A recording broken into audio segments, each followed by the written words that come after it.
So, CEO's Corner, episode 2, season 4. Go, roll speed, and action. Are you taking over my show already?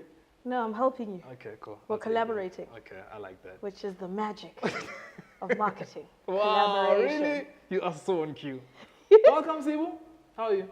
I'm so happy to be here. I made it. I'm going to be the loudest, most nonsensical guest you've ever had. You think so? No, maybe not. I'm actually too shy for that. Okay. I'm a very shy welcome, person. welcome to the CMO Corner. Thank you. This is season 4, episode 2, Ooh. on the premise of us recording now. Ooh. So we'll jump straight into it. Okay.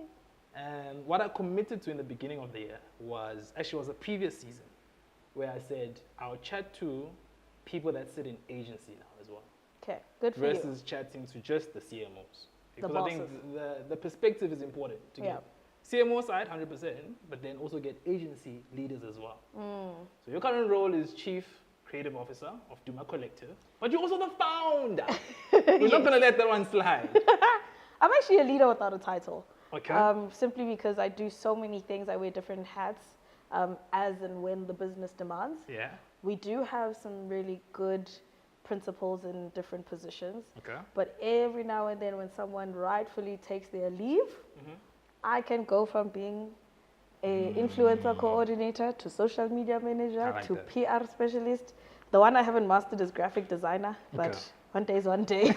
And I could be ironing a banner wall at an event. I could be dressing a talent to get them on stage, you know. So I am the leader without a title, but yes, for all intents and purposes, I am the founder of Duma Collective. Super. I'm so happy to have you here. Thank you. I'm a fan of your work and the journey that you've gone through. And we'll discuss it now so we don't Okay. spoil it for everyone else. Because we can't assume everyone knows you. Absolutely, So, no, yeah. So we'll almost like start from the beginning. So what we also do is we don't read the bio or the profile here because people can Google that stuff. Absolutely. Right? So we just get like straight to the chase. Okay.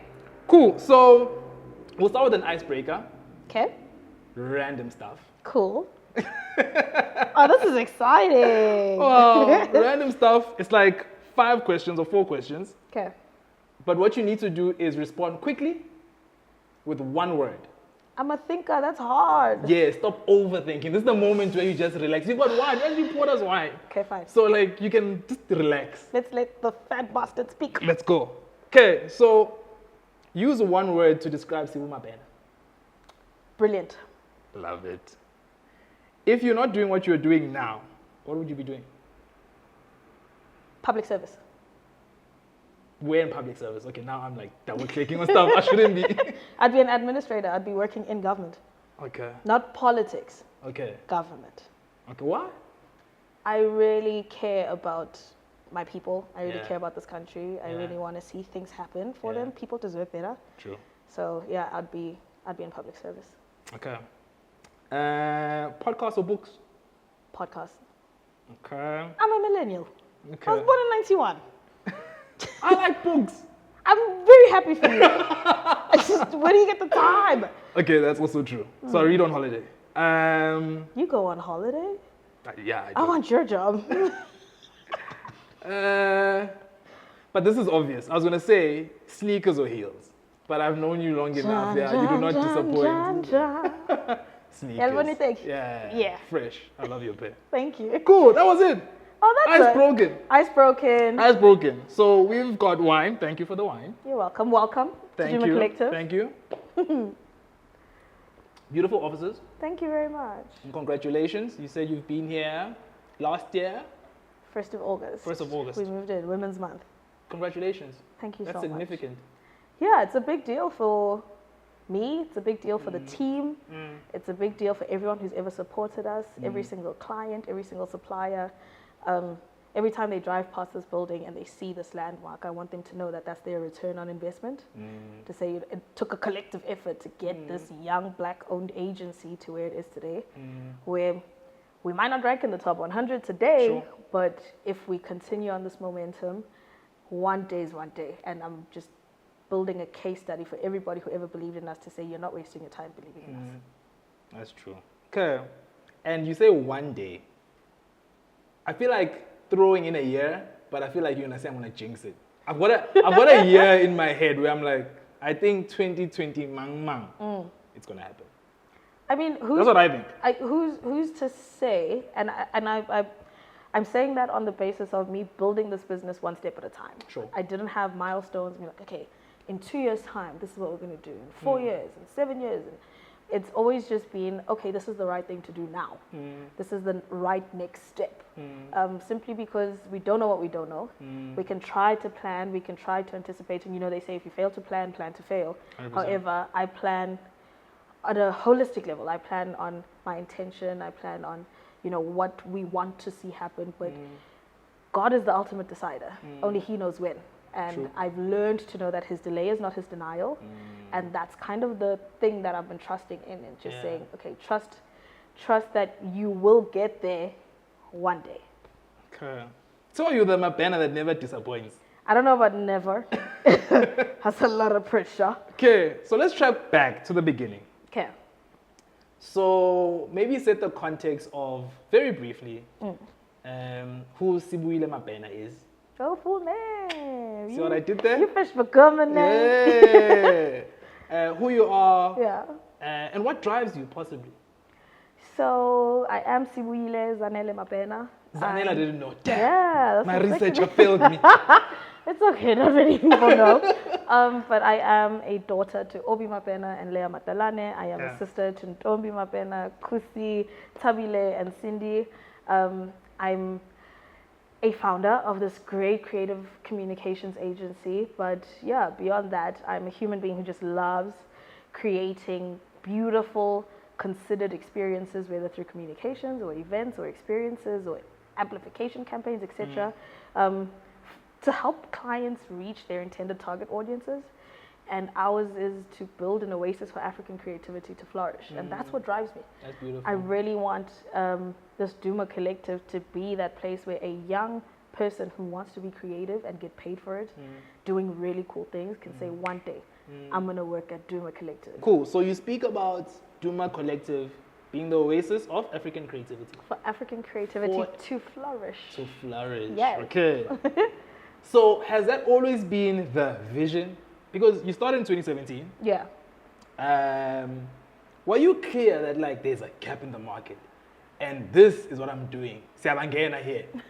Or it was one of those things where you stumbled upon them, or like you were like, actually, I've got maybe a couple of relationships. How can I maximize them and like grow my business? Or was it a collective of all these things? A little bit of everything. Okay. And I'll say this because I've turned my passions into profit, right? That's been my thing.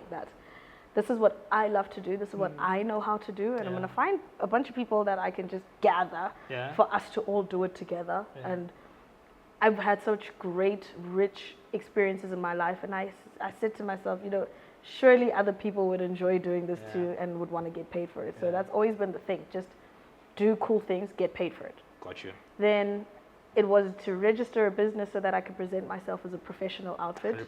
Because I was a freelancer doing events, social media. I was a bartender at the Sands in Sandton. Yes. So I was engaging with many different people of influence. Yeah.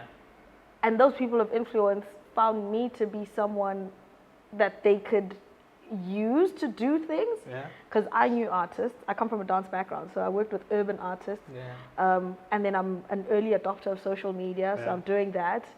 And then I know brand managers and cool people in marketing, so I have access to sponsorship. Yeah. And then I also work in a place where events are being thrown, so the event promoters know me. Yeah. So the event promoters want access to the brands. The brands want access to the artists. Yeah. The artists want access to each. So I started becoming a plug. Yeah. And it's that I said, see here, I can actually make money from this. Yeah. And it was in then formalizing the business and then employing one person to be my PA because I actually had a real job. Yeah. I was working for a social media agency called Plum Factory.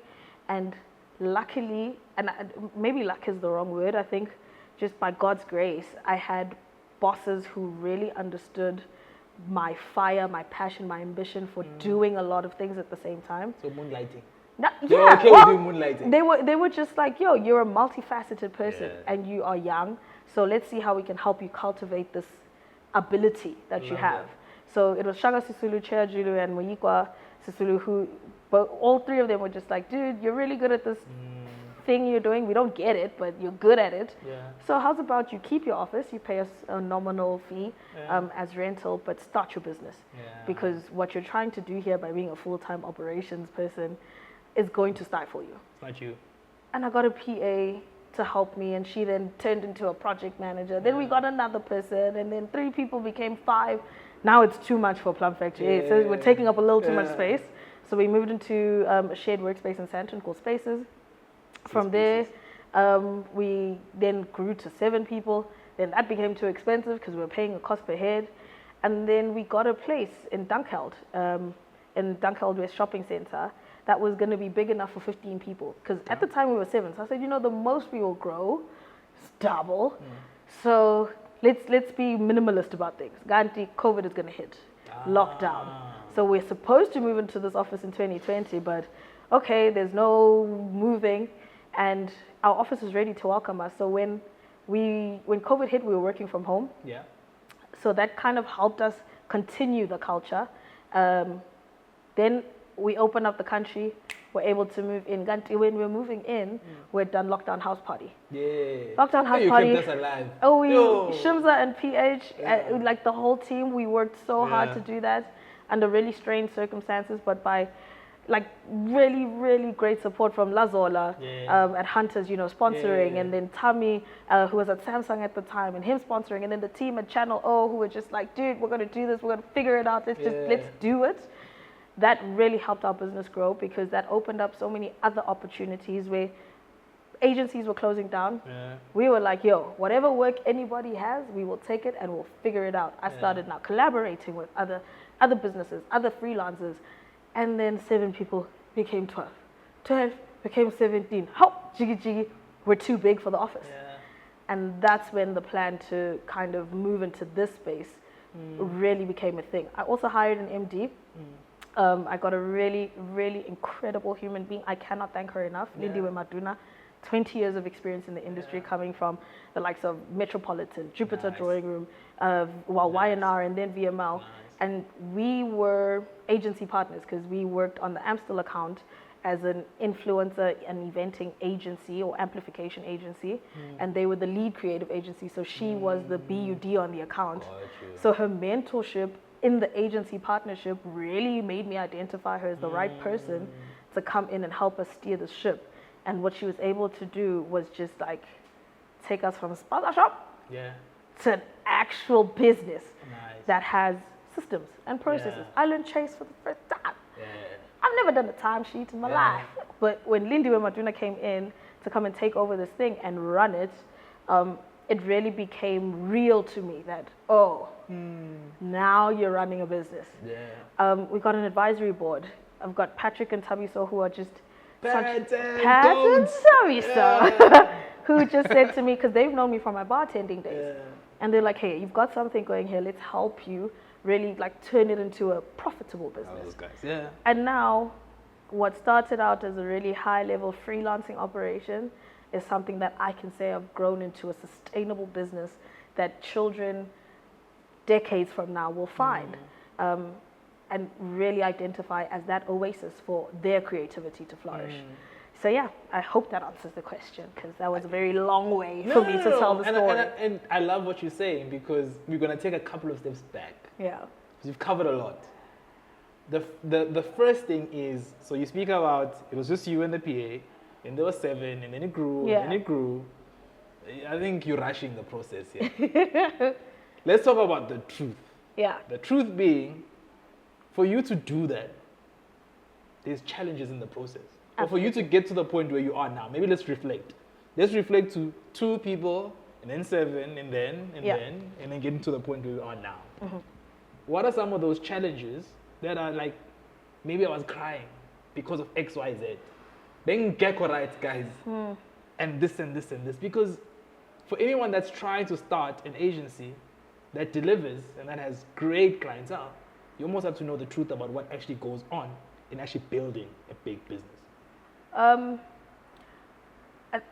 One of the Achilles heels of a founder-led organization is that a lot of the growth is attached to the founder. Yeah. So when Sibu's not there, Yeah. who are we talking to? Yeah. So I think that was one of the very tough things I needed to break, and as far as the market was concerned, by building a team, was to establish trust with my clients that I'm not sending you down the wrong road by asking you to deal with this person instead of me. Trust that I've been able to choose the right person to work on your account and to put as much passion into it as I would, right?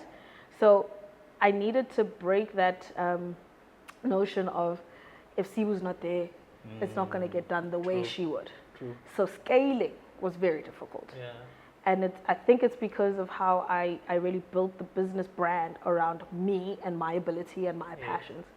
So it wasn't. Which is strong. That's the other thing we mustn't disregard, right? It is. It's I mean, it served its purpose. Yes. But if I didn't have the information or the exposure to kind of the psychological side of business, of being told the truth by a therapist, being told the truth by people in my trust cabinet, people who I look up to and mentors, to say, you actually aren't all that.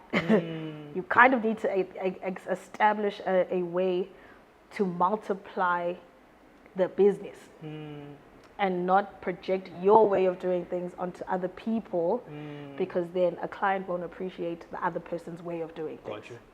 So that was one, the removing myself or trying to remove myself from the Duma Collective, where people thought of it as Sibu Collective. Okay. Hectic. That's hectic, by the way. Yeah. Part number 2 is in then people. Nobody tells you how hard it is to manage people. Yo, it's hard, that thing, hey? No, like it's hard. Yeah, dude. The first resignation I experienced as, this Duma Collective, or the first resignation that really actually unsettled me. Let me put it that way, because we'd had a few where people grew out of the business and I want to go into advertising, and then we do that, fine. or I want to We'll help you manage even. artists. I want to manage an artist, so we'll help you do that. But my day one, Ellen, and she's incredible. She's so great, and she's doing such amazing things right now. But the day she resigned, something in me shifted. Yeah. And at the time, I wasn't emotionally mature enough to understand that she's not leaving me. She's leaving the business because she has to grow out of it. 100%. We were her first job, even while she was at school. She graduated whilst with us. Everybody that worked at Duma Collective at the time knew Ellen. So if you can't find Sibu, you call Ellen. Yeah. She was my doppelganger. She really helped build this business. And I call her an ancestor of Duma Collective, because there's a Duma Collective today because there was an Ellen back then. And in that, I went away for a week and I couldn't come back because it just felt so disabling to say, yo, my crutch is gone.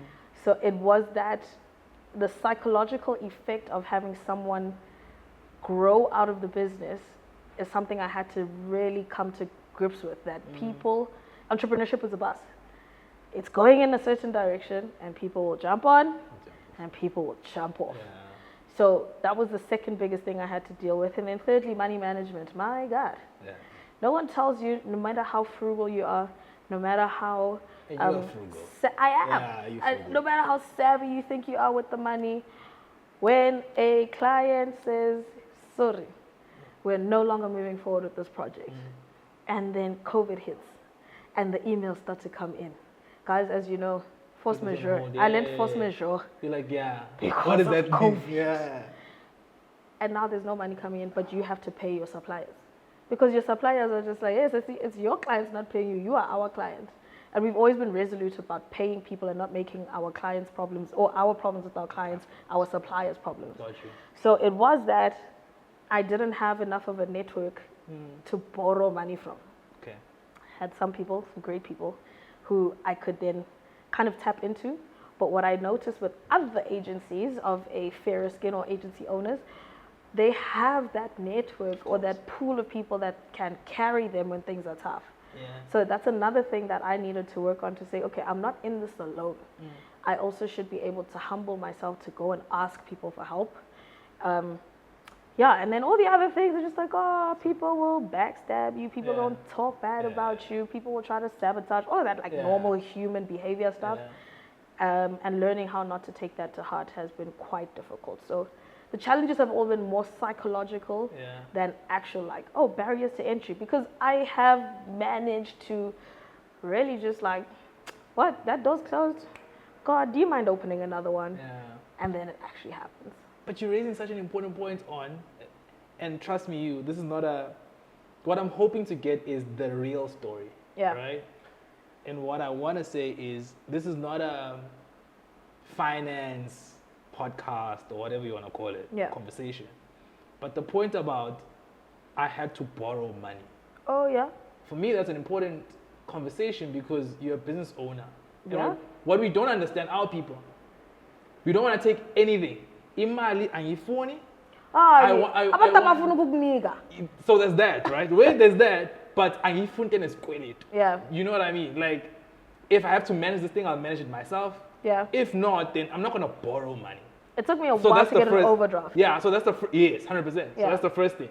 Then the second layer is I don't have a network to actually borrow me the money. Once I've accepted that actually there's good credit because I'm building the business. Yeah. This is not credit to buy the latest BM. Yeah. No. This is credit to grow this business. Yeah. This is credit to pay suppliers so that I'm okay. Yeah. So there's good credit. So your point on I didn't have the network, because that's what you say. Yeah. I didn't have the network, so I have to build the network. Yeah. So right now I think maybe you're in a better position maybe than you were. But that's because of the PR around the business. Okay. Now people believe me. Okay. Where before, I couldn't package this thing into something that made sense to people with money. Yeah. Especially black people with money. Yes. Who have built their net worth off of like traditional ways of making money. You're either in mining or you sit on boards or you work in this, you know. So if I hadn't appeared on an ENCA interview where my parents' friends can call them and be like, hey, we saw your daughter on TV. They say she's got a job, she does marketing. Then even my parents wouldn't be able to have the confidence to say, okay, this one's going to be okay. Because in the beginning, it was just like, man, what are you doing? Are you sure about this thing? And now when they come to this building, it's like, oh, man, we get it now. So when you go and ask someone to borrow you R1 million, because you have to pay artist A and B for an ambassadorship, you have to honor the contract. If you don't pay, then your client thinks of you as a supplier that can't deliver, because that's also what we compete against. You said you can do the job. 100%. Don't come here with your poor people problems. 100%. Like, 100%. Now you can't deliver on the job. Are you insane? Let's go to the agencies that can. True. So I've always had that in the back of my mind. I'm going to lose this job if I don't do what I said I would do. Now I've got to package myself in a way that builds trust to a person who's also worked hard to earn their money. 100%. And it wasn't that I'm gonna borrow against the guarantee that the client will pay. And if the client then has a delay, because that's also things we're learning. It's real life, There's cost management centers agencies that you must first break that wall to say, hey, Mlungundin, this is how much it costs for this thing. 100%. Don't ask me why Shinza cost this much today, but he cost another thing. This is what the cost is today. Then you convince them, fine, they stamp the CE. Then you must go through, now some finance person doesn't want to sign off your thing because the contract on the procurement didn't extend the amount on the contract. You're discovering this as time is running out. Time is running out for you to pay back the people that borrowed you the money. Now you've got to go back to them and say, I'm so sorry, guys. I actually didn't understand how the system works. I need another 30 days. What kind of trust relationship are you building? Because they're saying, but we trusted you. So it's those things that, one, the system doesn't allow you to flourish as a agency that's not big enough to have incredible cash reserves or bank facilities that extend from here to Stellenbosch. And you still have to figure out how to do the job and compete against people who are much bigger than you. But we said we want to do it, so now we must do it. Otherwise, I could have been doing something else. Could have been a public servant. And that is so important, Sibu, because so the audience generally of this podcast, maybe we're taking a step back now, is CMOs. A lot of marketing executives watch this. And for me, when I have an agency guest, it's very important to deliver that message, because at the other side of the table, you are waiting for the people at client side to help you grow your business. Yeah. So when they understand the pain points of your business as Duma Collective, maybe I'm hoping it makes it a tad bit easier for them to say, actually, I can trust a young black agency that is female-led to deliver on stuff. Yeah. These are the pain points that I actually didn't think about, because I'm sitting here at client side on some, I want this can't be paid, relax, can you deliver on this? But Sibu has to manage all of that. Look, at the end of the day, no one owes us anything. 100%. As a person who is a brand custodian, at whatever level you sit, yours is to deliver on an objective. Yeah. The business has set a commercial objective. Yes. Here, we sell beer. Yeah. We're not third parties. We sell beer. Yeah. So whatever you do, must sell the beer. Yes. Now, when a CMO, you come with your great agencies and all the agency partners, and you're going to empower this black agency as part of this big agency matrix that you inherited when you took on the job. Yeah. And then, of all the 7, 8, 9 agencies, there's this one. This one Duma Collective that you fought for to be here. Yeah. And they say, yo, sorry, we can't deliver the job. Mapurisa can't show up, we haven't paid him. How does that make you look as a custodian in a position of power? Yeah. Because you trusted that this agency said they could do what 100%. You have entrusted them to do, and 100%. Now they are disappointing you. 100%. So that's always been our thing to say, as Duma Collective, we are responsible for our clients' careers. For our contribution to their career journeys. 100%. We don't want to be the people that are the reason they must go explain to some white people why 100%. something didn't happen. 100%. But equally, on the other side, our social contract with our clients should be that, guys, don't put us in a position where we are now set up to fail. Because if you don't hold up your end of the stick, where it's get the CE processed, go and bug whoever has to release or press whatever for the PO to be generated to do that. Once we have uploaded on the system, make sure that the person who must releases. If you know that we're supposed to spend R1 million on production costs, or establish a relationship enough with your CFO or your finance teams to say, guys, this is what we're doing, and we're putting these agencies in jeopardy 100%. By not helping them deliver on our mandate. Because now also, you guys, and I say you guys as clients in general, there's things happen. True. Time is moving very quickly. Yeah. In a day, you realize you only got through half of your to-do list because 100%. You're sitting in meetings the whole day. 100%. When are you supposed to be working? But now we're running out of time for campaigns to happen. Yes. Then when you get your campaign signed off, okay, now it's go. Yeah. But the system in the building is not allowing you to execute your things on time. Who does it put in jeopardy? The agencies who must execute. Now we are business partners to you guys. We are now shareholders without dividends. Because we must take money from wherever we're getting it from to execute on these things. And that's where you start to see the disparities between black-owned agencies and white-owned agencies. Or even other agencies with access to long credit lines or access to capital in Stellenbosch or whatever the story is. As funny as Abantu, but we all deserve an equal opportunity to participate in building this industry so that it's not just the big top 10 owned agencies that form part of these big groups. We don't have dollar credit facilities or pounds. We don't belong to these big agency groups that just have money for days. But we will never get there if we don't all work together to build this economy in order to enable more Duma Collectives to come out. 100%.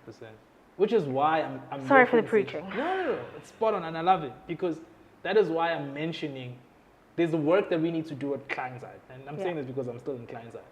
There's work we need to do to help you. Do we owe it to you? No. But if I make a conscious decision that I want a Duma Collective, I want a Think, I want a whatever it might be, to grow, to flourish, to get more business, because that's the other thing. The FMCG space, the financial services space, the broadcasting. Broadcasting. That's where your advertising budget is sitting. So if this space is hogged or is owned and has been owned and will continue to be owned by a small group or small big agencies that are owned by guys in Europe, then it stifles your growth. Absolutely. And it's not on anyone, but the responsibility is on the client side as much as it is on you to say, I want to do this. And if I want to do this, I must understand what your pain points are so that I can help and assist them. And what's really refreshing and exciting about the period we find ourselves in now, there are so many black people in positions of power using their positions for good. Yeah. There are people who are really deliberate about the knowledge exchange, about kind of succession planning in their agency matrices, and really trying their best to convince people who have a systematic bias against small agencies, black or white, who have a systematic bias against women-led businesses, who have a systematic bias against black-owned agencies, to say, these ones are going to struggle to deliver. 100%. So, to the black people in power who are using it for good, I ask that they don't get tired. Because it is exhausting working with an agency that's still learning how to do this thing. We coming in now, 30 years into democracy. We're coming into these spaces, still spending time learning how to do this thing whilst we are competing against people who've been doing it for 30 years. So it is that understanding, it is having that patience, it is having that putting in a little bit of extra effort to say, you know what, I'm gonna do what it takes to help this business, because one day my cousin, my brother, my daughter is gonna say, I want to be a creative. 100%. And where are they gonna work? So if you don't cultivate the Duma Collectives, the Think Creatives, the DNAs, if you don't cultivate those businesses to be as big as the top 100, then we're only gonna have the top 100. Let's do that. Let's build Duma Collective. And let's not say let's build the Joburg kind of, we should build. No, let's do it. Yeah. Literally, take your time. And I know it's an extraordinary ask, but imagine if the people who were part of Mkhonto Wesizwe in the 70s, 80s, and 90s didn't take their time to help liberate South Africa out of apartheid. Imagine if they said, somebody else must do it. I don't have time. I'm going to be a policeman. I'm going to be a teacher.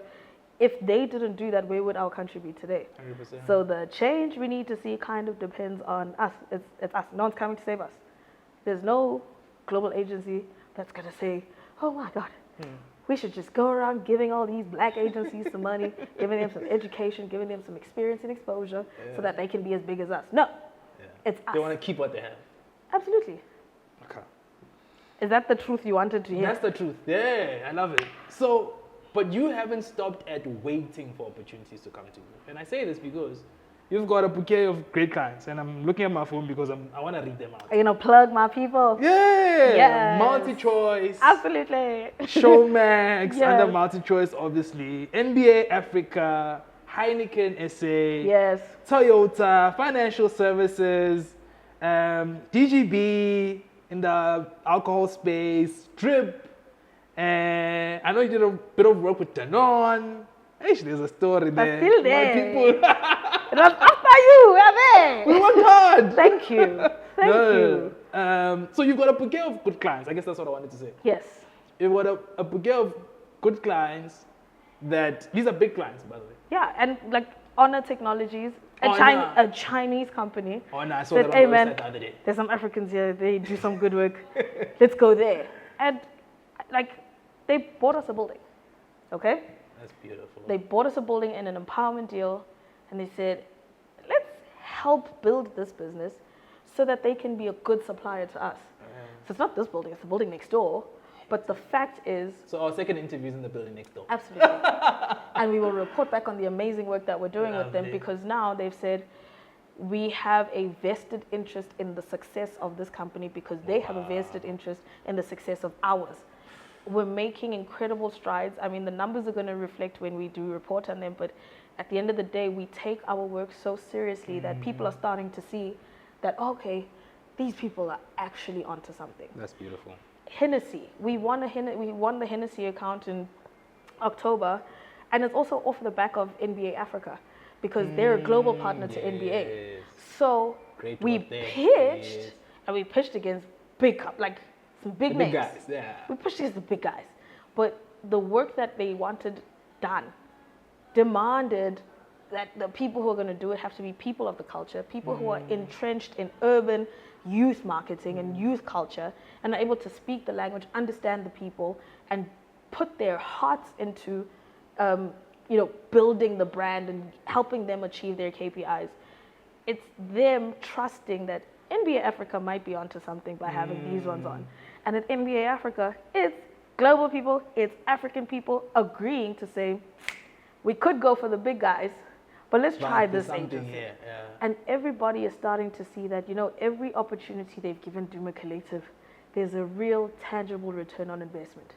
Every single person we employ into this business, they're changing theirs and 4 other people on average lives.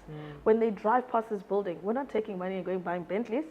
We're here establishing a landmark that says, oh, that's the Duma Collective you work with. When your boss sees Duma Collective on a piece of paper, sees it on a building, sees it in an interview, it establishes credibility to say, no, Thabani, okay, fine. Continue with this small agency of yours. Yeah. And the clients we have are so incredible. And I speak with so much passion about them because they took a massive risk. And it's paying off. Dude, I'm so happy. And you're not only speaking about that, but there's people working upstairs who already record. Yeah. To your point, there are people here who work. We're not buying BMWs just for the sake of. Do you want to tell them the time? Okay, now we're going for 7 o'clock. Yeah. And angbaqilang. Yes. I came back from where I was out. Yeah. I come back in. Yeah.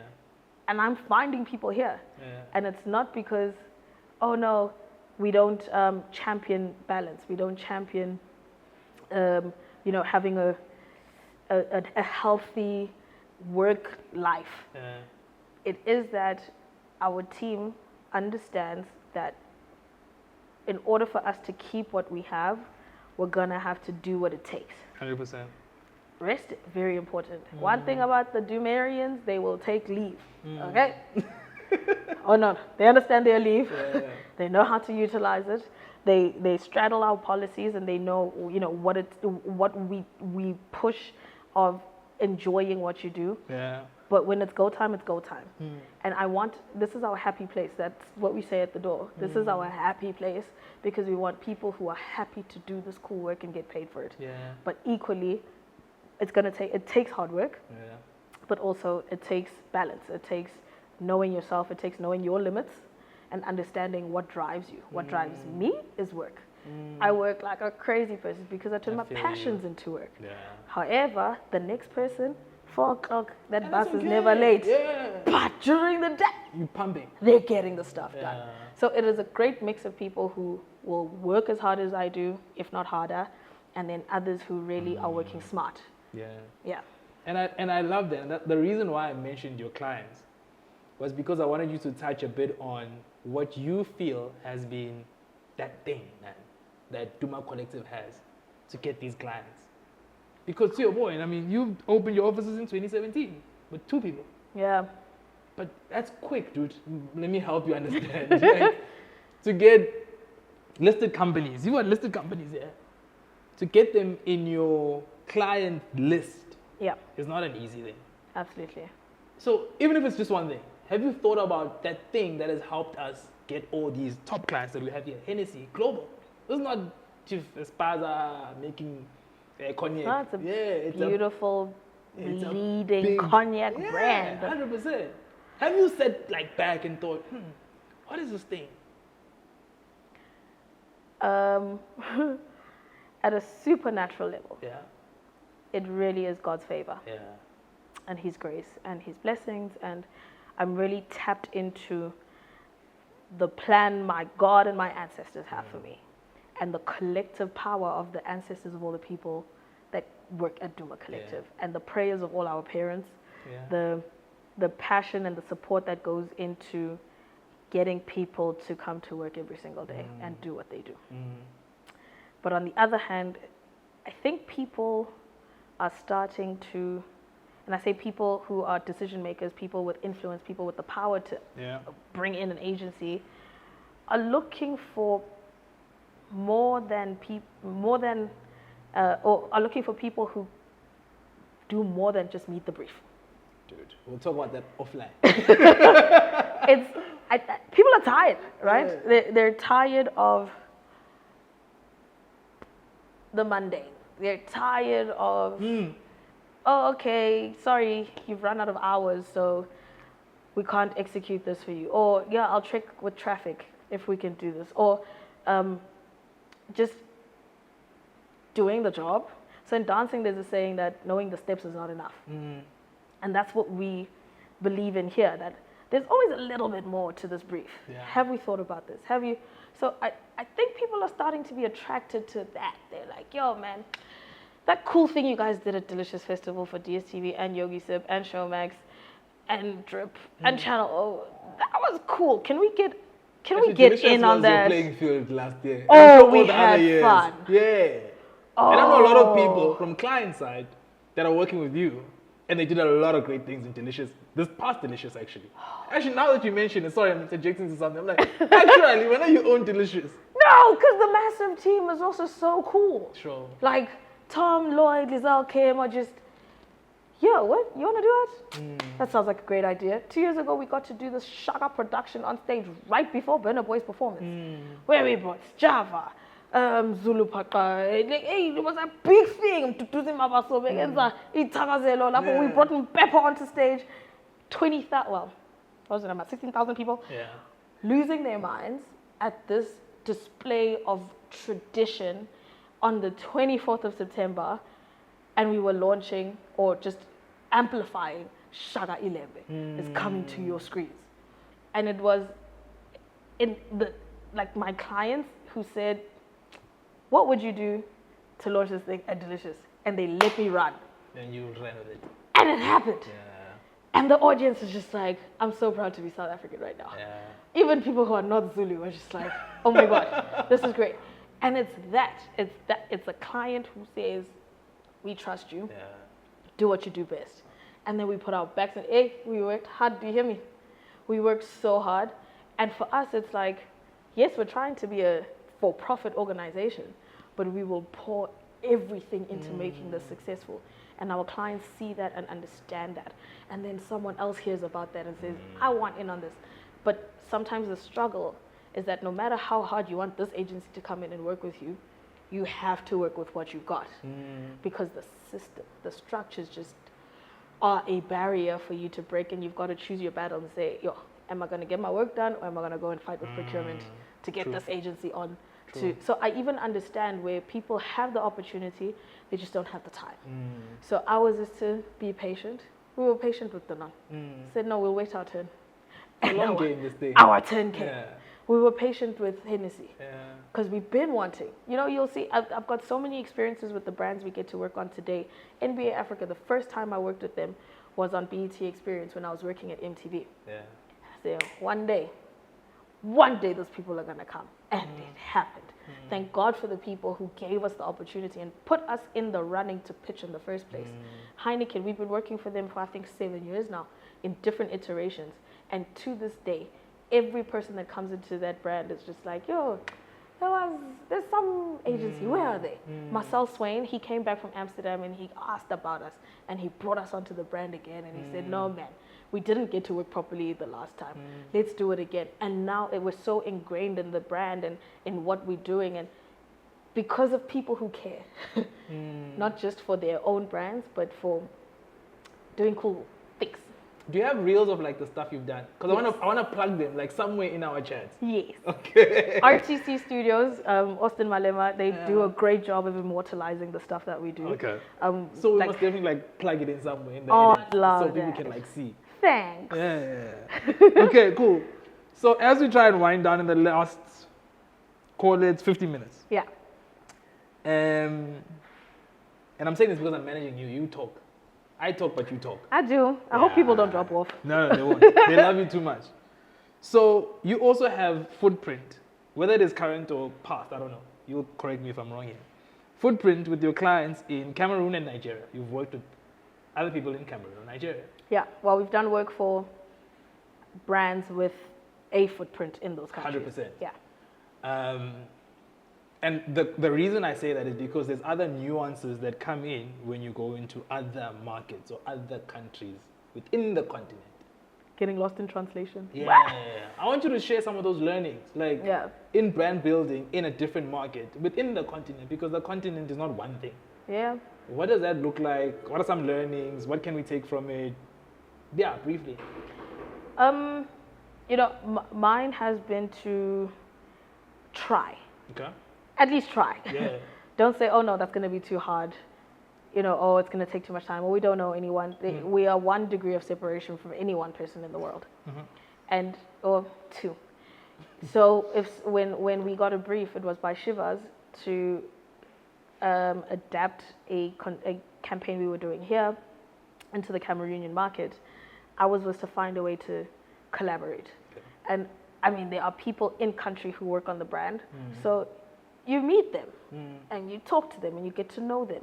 And then you've got a network of other people. Like we work with a great company in Nigeria called Night Angle. And with them, it was like, hey, do you know someone that does such and such a thing? And more often than not, when you ask, there's an answer. Yes. I mean, I worked for MTV Base Africa, so there's a network there. We meet people. We go out. We worked with artists. We've worked with Flavor, Burna Boy, WizKid, all their teams. So you just ask and say, hey, do you know a person like this, like this? I've gone into some of these countries and kind of created networks as well to say, one day I'm going to need this person to help me execute a brief. And it's for clients, I think, to have an inquisitive mind, to have a curious mind to say, if a brief lands on their table to execute in different markets, don't shy away from it. If you can, spend some of the budget for you to go and be in country when this thing is happening. True. It might take away from the budget you have to execute here, but find a way to get yourself into that space for you to also open up your mind, and don't second that experience or that opportunity to agency. Because I will always take up an opportunity to jump in a plane and go there on the check of my client. Yes. But when I'm there, then, if you've trusted me to go, be curious enough to help or to ask me, okay, who are you meeting now? Here's a person that I need you to go and meet and talk to them about this. So if clients start to see their agency partners as extensions of themselves and use them as such, then they're able to do more quicker. Yeah. So for me, the rest of Africa is such an exciting place to explore. And it is to facilitate, as a brand custodian, facilitate the bridge being built between an agency in South Africa and an agency in country. Because you'd be so surprised at the kind of great magic and source that comes out of those collaborations that you foster as a person who is responsible or who has the power to connect people. Yeah. I get you. Okay. Those are great learnings. And I asked the question because what we've done is an injustice to think other countries in the continent are the same. Yeah, or that they don't want to work with us. But what you're sharing, again, based on the clientele and the jobs that you've done, or the work that you've done, shows that actually there is opportunity for as long as you understand the nuances actually that are there in country. We actually have, like with MultiChoice, for example, them being an Africa broadcaster. They're the most loved storyteller in Africa. And South Africa is, granted, maybe at the forefront of the storytelling, but the rest of Africa is growing so much. The audiences are growing, the uptake on subscriptions is increasing, and there's now even a higher demand for marketing initiatives in those countries. So ours, as the kind of the HQ, one of the agencies in HQ, is to impart our insights and our experiences into other agencies in country and say, here's how we do it here. Nice. Here's some information that could help you for you to do it quicker. Yes. Then you now must first learn the brand, learn how they speak. No, say, here's what we're doing. How can you do it for your country? How can we help you? And actually, we want to come in and collaborate and be able to do things together, because one day you'll come here, we'll come there. So it's that kind of facilitation that I think the brand custodians should spend a little bit more time on, and not just leave it or make us work in silos. Be like, the Nigeria agency. Yes. No, my SA agency. So say, guys, get on an email, get on a Teams call, talk, just talk, and see what can be done together. I love that, because the inter-agency relationship is such a tricky one. Yeah, we won't even get to that because we'll spend lots of time. But what you've kind of alluded to is we are extending ourselves. Yeah. And possibly it's the onus is also on them to extend themselves, right? Like, and allow for the relationship to build. Yeah. But that's how you get great work. I've always said to clients, yo, I'm gonna be your agency's favorite agency. Because what I know and I'm conscious of is that as this Black female-owned agency, it's young and energetic and enthusiastic and passionate, and we scope creep and we don't care about the hours. Like, we're not the traditional, you know, we intimidate the people who are trying to, this is the status quo, this is how things work, don't mess it up. If you're not operating on hours, trust me, you're gonna. And it's like, bro, okay, we operate on hours too. I get you, but like, can you just... You're talking beyond the brief. Yeah, like, just go beyond the brief. Come, sit with us in the boardroom. That's why we have a big boardroom. Yeah. I had to say, you know what, these agencies don't respect me. I'm gonna build a boardroom that can take 40 people at the same time, so that now we can also host you in our offices. So you can see we are a serious agency just like you. Yeah. When our clients say, oh, where are we going for status? We can put our head up and say, come here. Because at the end of the day, we don't care what you have. Yeah. We just want what's due to us. Yeah. We just want to get paid what we deem to be valuable work. Yeah. And we're not here to take what's on your table. There's so much work to go around. Pie is big. You cannot do everything agency, lead agency. You can't do everything. There are things you don't know. There are things we don't know. So how's about we pull what we do know and we do what's best for the brand.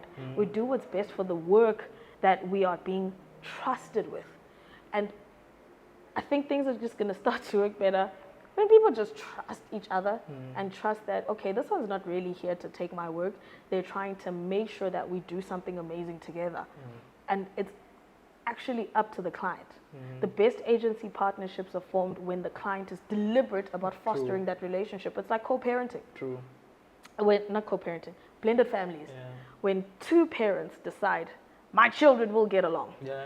And they do it, if it's taking you to bounce dates, Milky Lane, each other's inter-agency, sports days, it's to foster that relationship. And our clients at Heineken does it so well. We have all these agency connects throughout the year where it's like, guys, let's be honest. What's working, what's not working? Then there's chemistry. Then we go out. Hey, we're grooving. We're partying together at our sponsored events. Like, we got to go to the Maroon 5 concert, agency partners. And now we're seeing each other outside of the context of competing in the boardroom for our ideas to be adopted. Because now we can trust each other and say, man, actually, hey, Densu, you know that idea you had for influence to do this, that we actually have an influencer that would work very well for that thing. Now we're able to foster collaboration because that's what's best for the brand. And Marcel likes to say, it doesn't matter, an idea can come from anyone, a good idea can come from anyone in the room. The media agency, the social media agency, anyone can come with a great idea, but if everybody believes that we're working in the best interest of the brand, it doesn't matter where the idea came from. And those are the best partnerships, where the client is deliberate about, you will work together and you will work well together. Yeah, definitely. Otherwise, if you don't want, go. So, VP at Apple, Thor, says agencies are forever. I believe that. Yeah? Because agencies are connectors. There will always be a problem, there will always be a solution. In between is the agency. Do you not believe clients can do that by themselves? They don't have time. Puppies, you're busy on my Excel sheet. True. We live on Excel. Yeah, we don't have time for creativity. I'm a formula. Yeah. I'm a meeting. Up and down. You're busy. Clients are up. You guys are always busy. You're in a workshop, leadership, development, whatever. Hey, good. What's that psychology thing you guys have? I pass. I ban back. Now you must do that. Then it's connecting session. Then it's agency 1, agency 6. Then the alignment. Now I turn my alignment session again. We are aligned. Hey, alignment session. Now you're dealing with your trade marketing team. Because when you're the brand marketing person, when do you have time? Okay, so agencies are forever. And ever and ever. Amen. Until Jesus comes back. Okay. Last question. within the questions, and then we'll close. Okay. Agencies have come front and center now, and they got pressure in terms of KPIs. And low budgets. And low budgets. The budget keeps getting lower and lower and lower and lower. And the pressure keeps getting worse and worse and worse. The pressure keeps getting worse and worse and worse. I wonder if agencies understand that your budget is determined by your net sales. How corporate works is that your marketing and advertising budget to do great things is as a contribution of your net sales. So if the brand is not growing, that means your budget will get smaller and smaller and smaller. Mm-hmm. But if your brand is growing exponentially, that means your budget will grow bigger and bigger and bigger. Mm-hmm. Because they might pick a percentage. They will say 4% of net sales is your A&P. Mm-hmm. So if that net sales keeps getting bigger and bigger and bigger and bigger, that means your marketing budget gets getting bigger and bigger and bigger, because that 4% gets bigger and bigger and bigger. Yeah, now let's discuss. Yeah. So the CMO versus the CFO. So I say this because that's what we deal with when we're sitting from a client perspective. Of course. Because of my side hustles, I also understand the agencies. Yeah. How do you feel that we can manage a better relationship in understanding KPIs from agency side? Because agency are also under the branding of, or the labeling of, you just want to do cool things. Yeah, that don't drive commercials. Yeah, no one knows our commercial objectives. Works. Yeah, like, did it drive awareness? Did it drive equity? Did it drive volume? Did it drive sales? We don't think about that. That's what they think. Yeah. How have you, as Duma Collective, managed to break that? It's been a very tough journey of teaching each other. Yeah. And that's what I mean about the partnership and the fact that we don't know what we don't know. Yeah. And it's really, one, our responsibility to be inquisitive enough and ask the right questions. Yeah. But it's also the brand custodian's responsibility to have the answers. Yeah. What True. clients have done before is second the responsibility of determining KPIs to the agency. And say, no, you come up with the KPIs. And it's like, but we don't know what you need to achieve. Not what you're trying to achieve, what you need to achieve. So that you look good. Yeah, I see look good. But so that you answer to the business objective. But then the other question becomes, do you even know the business objective? That's the thing. Do you understand the pain points of the company you work for? Do you understand how your salary is made up? Do you understand how the price of what you're selling is calculated, and what are the cost drivers of the business? So that in every decision that you make as a marketer, you are seen to be, yes, looking good, but you're seen to be conscious of the commercial objectives 100%. of the business.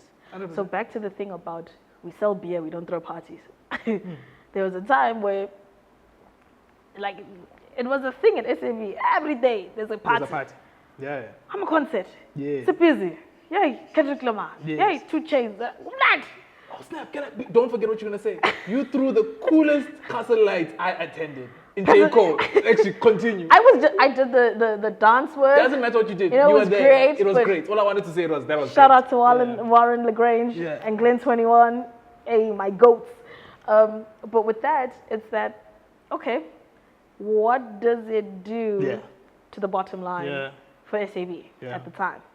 And that's what, as an individual, because of that exposure, I've always had in the back of my mind when we come up with ideas. And obviously, you know, teams are young, they're still growing, they're still learning. But when we're coming up with ideas or solutions, let me call them that, when we're coming up with solutions, I ask, okay, so how is this going to drive a subscription? How are we going to get one more subscription out of this? How is this going to drive a sale? How are we getting one more sale out of this? How is this going to drive attendance to the event? How are we getting one more ticket bought out of this? But that's when we understand if it's a commercial objective. Sometimes it's a brand building exercise. 100%. For us to say, we want to create talkability. Sometimes the client, that's all they want. They want to trend. Say, cool. Just want to trend. Do that. We've been doing this. Man, that's easy. Sometimes it's just, no, we have to launch this thing.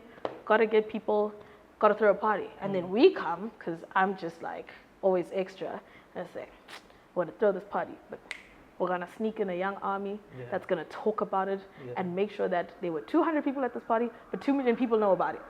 Because for me, it doesn't matter. The 200 people love you loads. You're a cast member currently, actually, because we're going to tell a beautiful story around this thing that we were launching in a way that was so experiential that people are going to talk about it anyway. So it's the onus of the brand custodian who is briefing the people who are going to help them achieve their objectives to understand what is the objective in the first place. And that's when you start to win in the boardroom. Kinsey and Mike Davis had a conversation one time. Kinsey Nobanda, Mike Davis, Nedbank team. I watched that, by the way. Thanks. You did great. I appreciate that. Very nerve-wracking thing because I'm speaking to goats in the industry, right? Like the greatest marketer with one of the greatest CFOs, and the two of them... At Gibbs. At Gibbs, dog. There we go. Yeah, he also at Gibbs. When I passed my bachelor's, I haven't gone beyond my 51% politics. Get out of here. Right. But I was in this institution able to have this really inspiring and informative conversation where a CMO is speaking to a CFO and they are presenting themselves as this duo that is so powerful.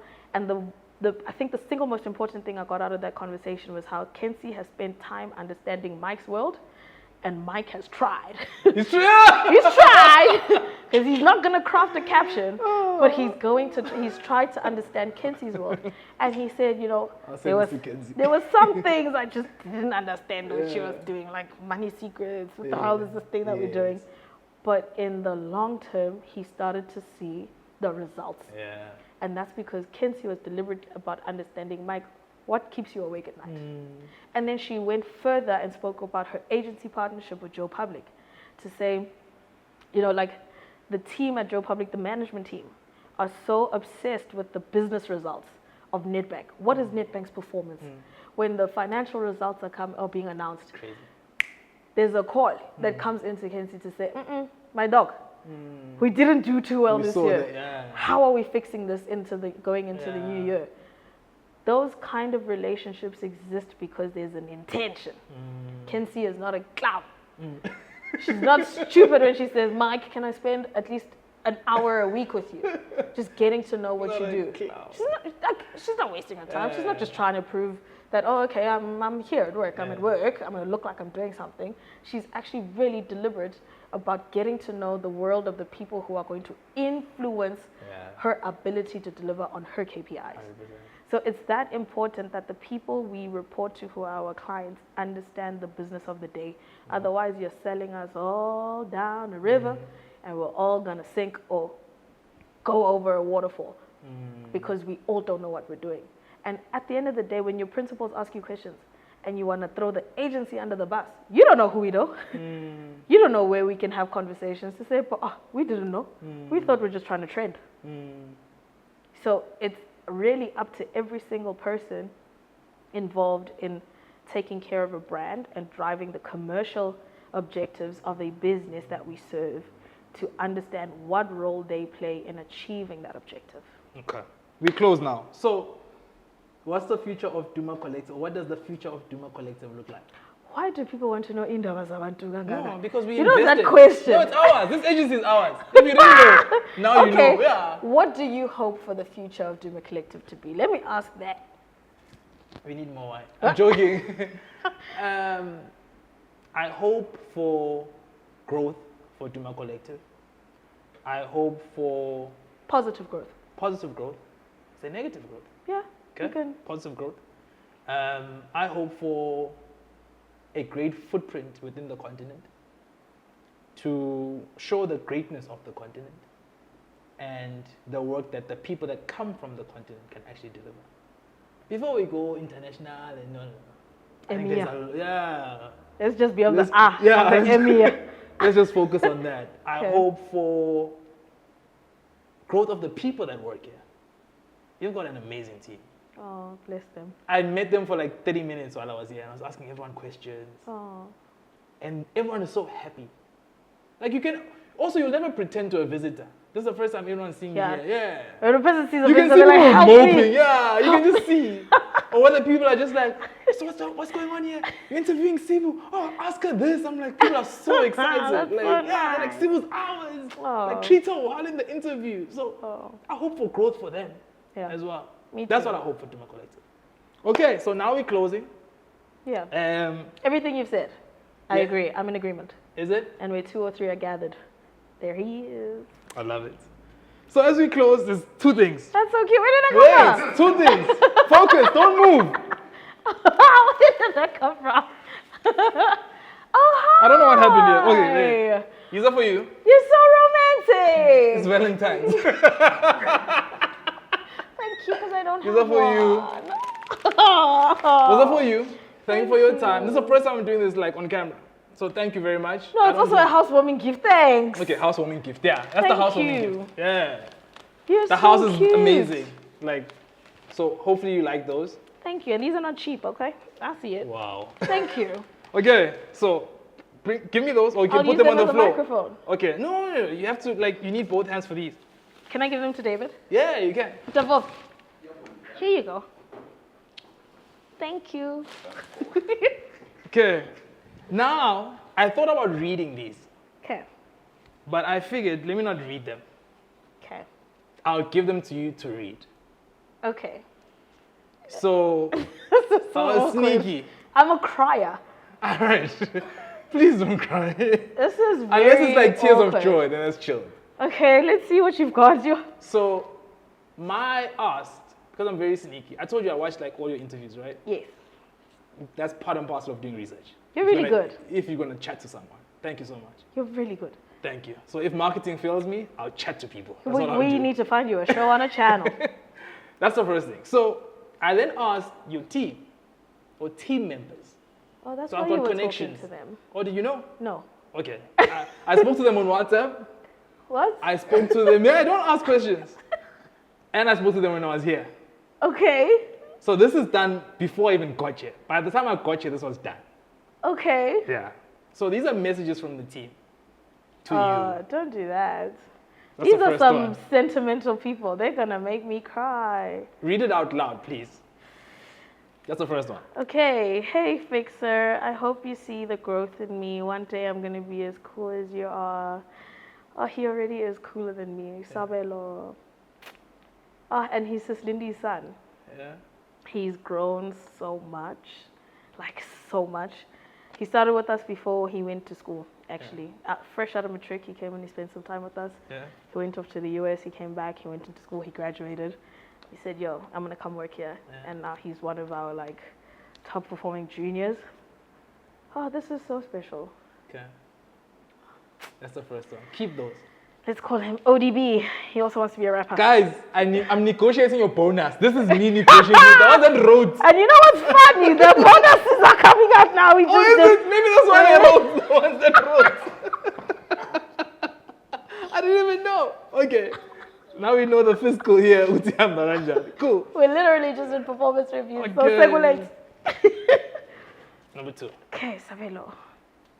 To Sibu, thanks for taking a chance on me. Oh, Jane, she came in as a freelancer and then like a social media manager, and we just couldn't let her go. Yeah. We could not let her go. We just Yeah. said, girl, ain't no way you're going. Yeah.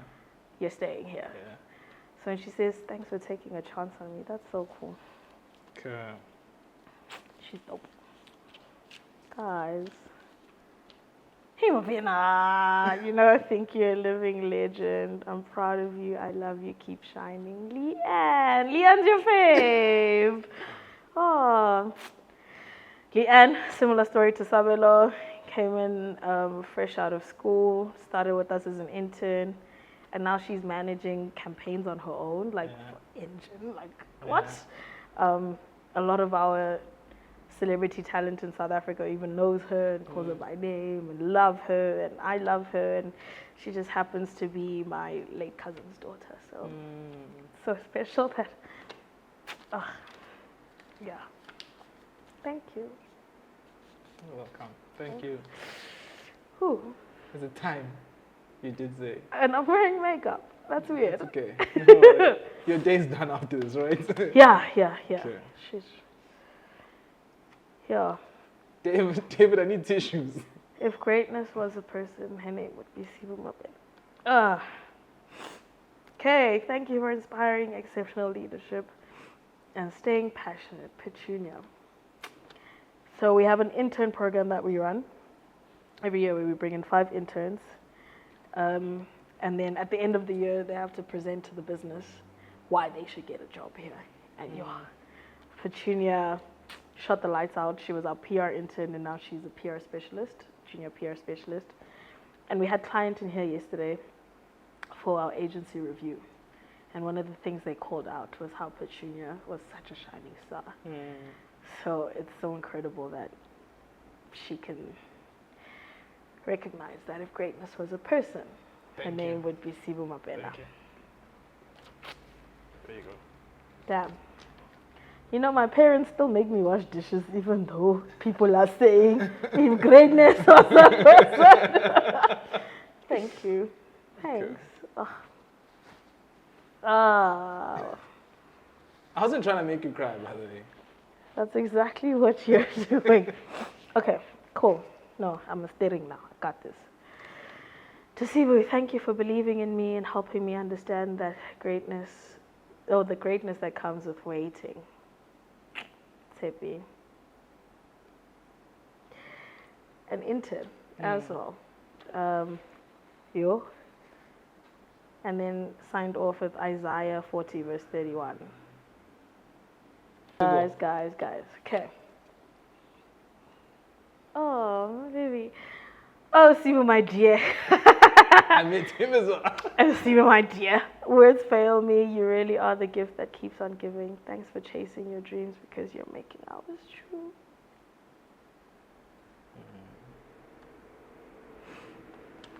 Orabile.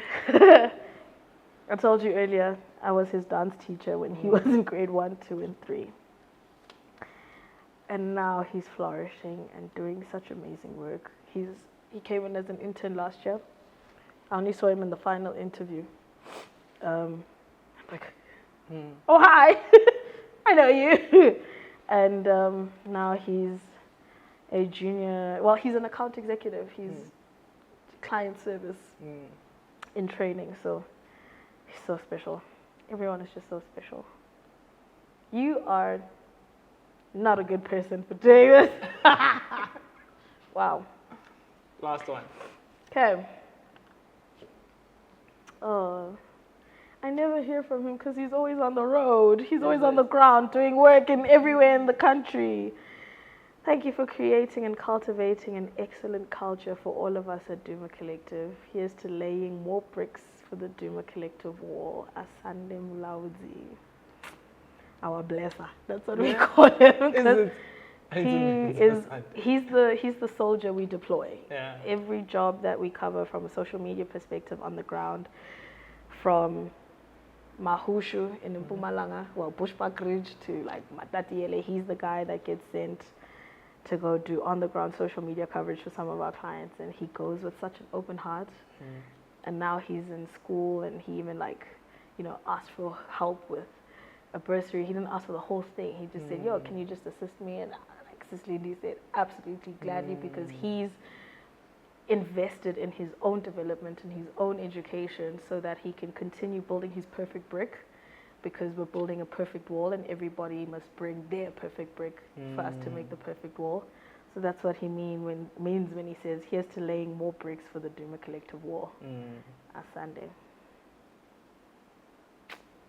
That's it, Sibu Mabena. Are your eyes turning red? Nah. Are you gonna cry? Oh my gosh, Mr. K. Thank you so much. Thank you. Thank you for your time. Thank you for your brain. Thank you for sharing your space.